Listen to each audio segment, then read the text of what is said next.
Dress it up, subvert it, deny it all you want. My resources. Marriage is an institution that has curtailed women's freedom for centuries. Alright, story time. In Victorian London, very few things were as terrifying as the prospect of ending up in a hospital undergoing surgery.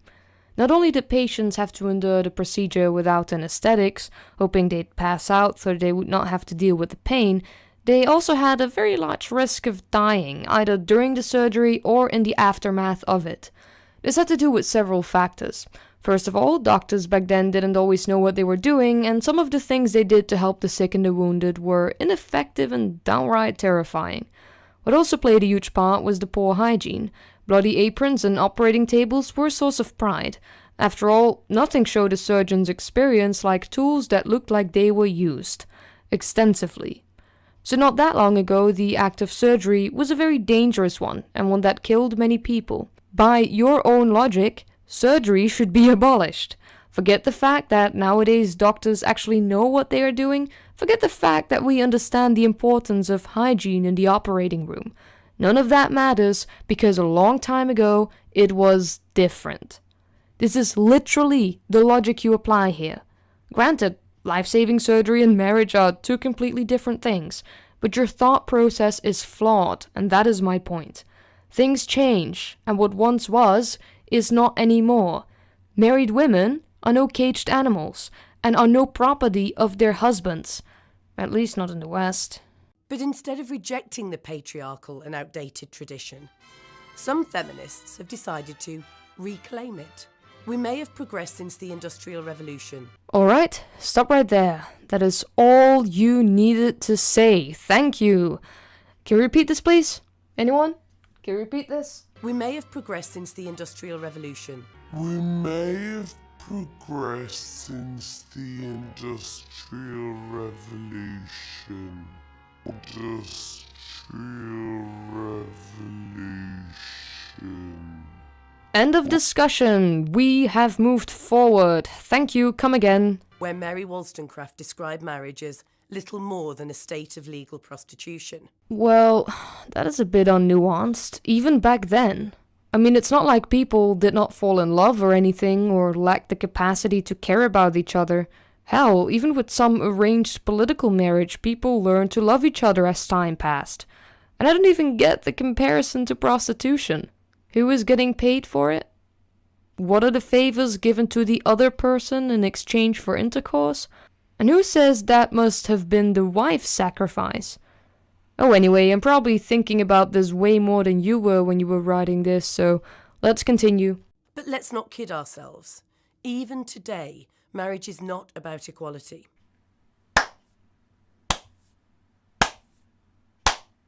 Congratulations for figuring that one out. I mean, of course it isn't. Marriage is not about equality. Just like getting children is not about equality. Or buying a dog isn't about equality. You know what, Twat Waffle? Not everything is about equality. And it doesn't have to be. Marriage in the Western world, in the 21st century, is not a political statement, and it is not tied to specific ideology, which is why it doesn't even make any claims regarding the topic of emancipation. It's about love between two people, full stop, end of. You are looking for a deeper ideological meaning that obviously just isn't there. It's about perpetuating male privilege. Male privilege in what way? Sorry, I must have missed that. What does the male get out of marriage these days that will grant him any sort of unfair advantages? I'm asking for an example. Just one. Just one example, right? Of something men get out of marriage that women don't, and which somehow perpetuates male privilege. Being given away by your father may seem cute and romantic, but it stems from a time when women were seen literally as their father's and then their husband's property. Alright, see this sign right here? This is a sign you might recognize as the barber's pole, which you will find outside most barber shops. It is an old symbol that actually has a deeper meaning behind it. The red and white in the pole references a time when barbers were expected to perform bloodlettings. The red represents the color of blood and the white represents the color of bandages. Bloodletting is the withdrawal of blood from a patient in order to cure him from diseases, illnesses, or prevent diseases or illnesses. It is a very dangerous procedure that stems from a time period during which people thought bodily fluids were supposed to be in perfect balance, and if that wasn't the case, then it was inevitable that someone would get sick. It was a very dangerous and obviously ineffective procedure that killed a lot of people, who simply bled to death. So the barber's pole, that we all know and recognize today, is a symbol of death, pain, and medical failure. Does this mean we should boycott barbershops? Does this mean we should launch petitions? Does this mean anyone with a medical profession should not enter barbershops? By your logic, the answer to these questions would be yes. Fuck the present, fuck how things have changed. Have you ever done a pinky swear? Well, buckle your seatbelts. Do you know the pinky swear most likely originated from the Japanese mafia, also known as the Yakuza? The pinky swear was an unbreakable oath, and if you broke it, the other party got to cut off your pinky. Ban pinky swear. Human rights advocates, get your horses saddled because there is a tradition somewhere with weird origins. Look, I don't even want to get married. I don't see what the benefit of marriage is, personally. I don't want to get married. But if others want to get married, more power to them. To each their own. It's none of my business. Who cares about what once was? Nowadays, women see the marriage ceremony as cute or romantic, and let them have that joy. Why ruin that for them? The majority of brides still opt for a white gown. Beautiful? Yes, indeed. But the implication that brides should be virgins is both ludicrous and insulting to women. Oh, fuck you. Fuck you sideways, you pajama-wearing bastard. Go eat fucking shit, you ass goblin. White wedding gowns have been used for a very long time, and the symbolism of the gown differs and changes per region and time period. During the Victorian era, the white wedding dress became popular because Queen Victoria wore a white lace dress at her wedding, and it wasn't until the 1920s, I think, that the white of the dress started to symbolize virginity and purity. And even then, I wonder by how many people the symbolic meaning was carried. That a female who has had sex is somehow spoilt goods goes against everything feminists claim to stand for. Oh, fuck me. Jesus Christ, that is not something people think at all.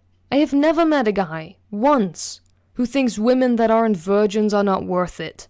If that were the case, any man older than 30 would have a very hard time getting laid because it is safe to assume most people his age aren't virgins anymore. Anyone in their right mind understands that sex with someone who isn't a virgin is probably way more enjoyable than the alternative.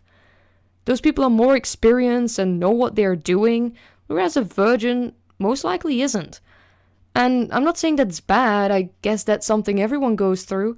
Not that I am the bastion of wisdom when it comes down to sex, but the fact that even I know this, that's a bit pathetic. It's a bit sad. You shouldn't be told anything about sex from an autistic person. That shows you hit rock bottom. It really does. But anyway, I guess you are right, to an extent. There are men out there who think women should save themselves for marriage. Brr, brr, brr. And guess where those men live? Hint. Hint, hint. Not in the West. But I guess we can't talk about that. After all, that would be very Islamophobic. And if there's one thing you need to know about third-wave Western feminists, it's that they only care about non-issues in the West and turn a blind eye to actual issues in the Middle East. I know feminists who've taken their husband's name because they say it's easier. Easier than changing your passport, email address, utilities bills and bank account details, I suppose. You have absolutely no idea how much this video says about the feminist mindset. To you, there is no such thing as real equality. There must always be a dominant and a submissive person, a winner and a loser, because everything to you is a competition. But that's not how marriage works. That is not how love works, you twat waffle. Did it ever occur to you that women who take their husband's name are not doing that because they are submissive or because they want to surrender to their spouse's authority? Did it ever occur to you that maybe just maybe. There doesn't have to be a leader and a follower in every relationship, and that people are motivated by different things. Maybe they're just, gosh, I don't know, so in love with their husband that they want to have his name. I mean, imagine if you get kids. Imagine if you get kids, you want your family to carry the same last name. I can imagine that you don't like it if you have a different name than your children do. But of course that can't possibly be a reason. Of course none of that plays a part in all of this. Nah, women are just oppressed. You're oppressed women's. You're basically being branded. So anyone who sees your name knows immediately who you belong to. I don't give a fuck, you fat, hairy bastard! You fat oaf! Even if a woman does away with all these traditions, accept it. Marriage can never be a feminist act. Accept it. You are bitter people who assume the worst of anything anyone does. To you, everything in life is a competition, with a winner and a loser, or a leader and a follower, or a hero and a villain. Even when people get married, which you only do because you really love someone, there must be evil forces at work, and the woman can't possibly make that decision just because she wants to make that decision. No, her husband controls her, and she is his cattle, his property. What an awful way to view the world. I truly pity you, and I'm actually serious about that. When normal people see a happy mother with her child, you see a walking womb that was forced by society to procreate. When normal people see a happy couple, you see a sex slave who willfully submitted to a man. When normal people see a pretty girl who is confident and likes to dress nicely because it makes her feel good, you see someone who does whatever it takes to get male attention. I know marriage is not a feminist act, because feminists don't see love, friendship, or companionship. They see battles to win and dragons to slay in every aspect of life, and it's so ugly and bitter. It is pathetic. I mean, who is the strong and independent woman here? The woman who married a man because she wanted to, because she loved him, and who wants to live a happy life without sorrows? Or the woman who is so obsessed with her victim delusion that she goes out of her way to ruin what people like, and who expects every man she runs into to have the intention to destroy and oppress her? It has formed the backdrop to women's oppression for centuries, and it continues to do so. Do you have, evidence of this, or should I just keep going?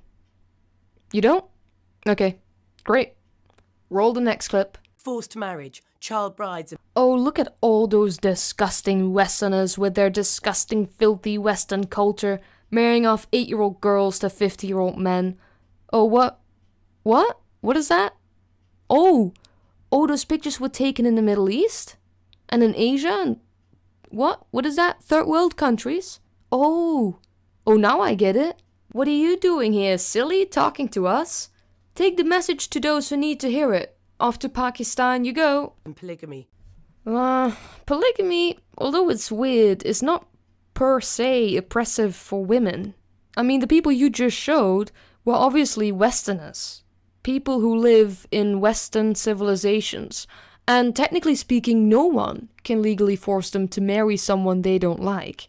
So it seems like we're just talking about consenting adults here. Also, I hope you don't think that polygamy is like part of Western culture. I don't think you can hold up polygamy and say, oh, look at this disgusting aspect of Western civilization. If anything, polygamous relationships are at the social outskirts of society. It's a bit taboo and not really something that represents what I think most Western relationships are like. All show how human rights violations of women and girls all too often go hand in hand with marriage. Yes, and in which countries? Which countries does it happen in? Help me remember, because I forgot. It was not until 1991 that rape in marriage was made a criminal offence in England and Wales. Yes, let's just talk about the past and how bad some things used to be in order to justify nagging about what's relevant today. Great plan. And today, it's still perfectly legal for a man to rape his wife in 47 countries worldwide. My god. Look at those fucking EU members. Look at those Western bastions of secularism and democracy. Jesus fucking Christ. Those are just all Western countries. Just every single one of the nations on that list is just completely Western. It's not like most of those are in the third world or Asia or the Middle East. No, suck on this, British women. Suck on this, American women and Dutch women and French women and German women. Be ashamed of how bad these faraway countries are doing, and totally base your lifestyle choices off of their retardation. 'Cause that's a complete legit idea. There, I said it. So if you want to get married, then just get on with it. What? For real? Are you for fucking real? I've been wasting, like, 5 minutes of my life watching this shitey video only for you to come out near the end and say, meh, do whatever you want, mate. Why not start your video with that and then end it right afterwards? Because that is literally the only sensible thing you've said. Do what you want. Don't listen to me. Do what you want. Thank you for that. For God's sake. But please stop pretending that because you're a feminist, it's some kind of subversive statement. I hate to break it to you, but marriage is not about statements. The only person acting like it is that I've ever seen is you. Nobody else gives a flying shit. I love Snoop Dogg, Good for you. despite his woman-hating lyrics. Bitches ain't shit but hoes and tricks. Stop ruining fun things now, you British twat. Stop it. Like, this is literally, stop it. Otherwise, I will retract the Dutch ambassador from England. I'll do it. I'll phone him up and I'll do it.